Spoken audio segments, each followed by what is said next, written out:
జై గురుదత్త. సౌందర్యలహరి 9వ శ్లోకం. మహీం మూలాధారే కమపి మణిపూరే హుతవహం స్థితం స్వాధిష్టానే హృది మరుతమాకాశముపరి మనోపి భ్రూमध्ये సకలమపి భిత్వా కులపథం సహస్రారే పద్మే సహరహసి పత్యా విహరసే.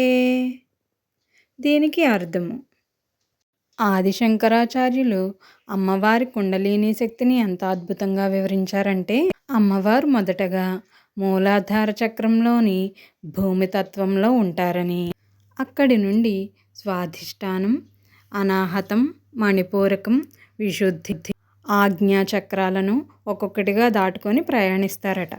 చివరగా తలపై ఉన్న సహస్రార పద్మములో పరమశివునితో ఏకమై పరమానంద స్థితిని ప్రసాదిస్తారట. ఈ శ్లోకం మనకు ఒక గొప్ప సందేశాన్ని అందిస్తుంది. తనలో నిద్రిస్తున్న దివ్యశక్తిని మేల్కొంటే జీవాత్మ పరమాత్మతో ఏకమవుతుందనే రహస్యాన్ని, యోగ రహస్యాన్ని ఈ శ్లోకం తెలియజేస్తుంది.